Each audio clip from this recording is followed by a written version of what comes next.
Good evening, guys. Do you know what are this? So these are the magnetic bookmarks that I created. Ipakita na ko sa inyo karon guys unsa akong mga gipanggamit kanina materials and yun sa na ko siya pagbuhat. So kani siya nga magnetic bookmark na akong gibuhat karon is designed especially for those students or learners na mag-wish to become someday or professional someday. So here, for example, I'm a future doctor. This is a back-to-back magnetic bookmark. So gamit kayo nila guys. So let's start.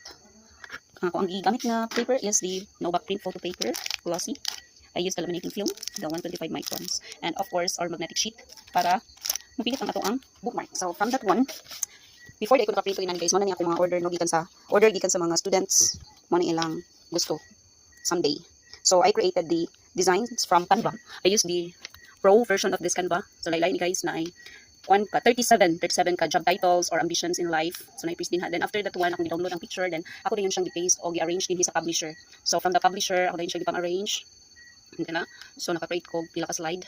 Sa isa ka sheet guys, na ay masiguan siya og 11 ka buok. So from this one, ako din siya gi-print by using my printer with pigment ink.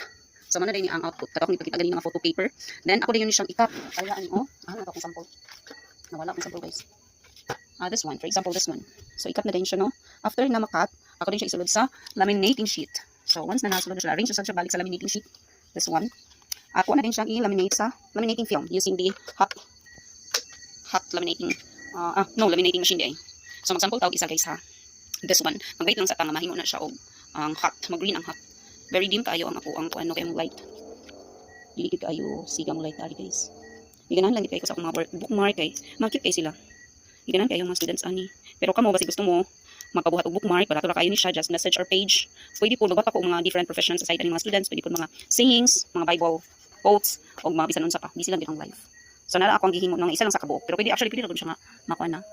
Nag-wait pa ta nga ma-turn on ang laminating machine. So mana guys, nag-green na ang ato ang laminating machine no kani hat ato na ibutang pa to ang sample na isa kabuok. Ito lang siya isok no.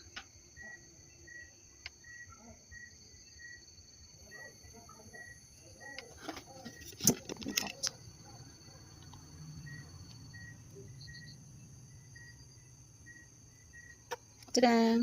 Pag human ani, ako na dayon siyang butangan sa likod o kani akong gipang putol-putol nga adhesive magnetic sheet kay para mahimo na yun siya ginani magnetic bookmark. Then ready to use na dayon. That's all guys.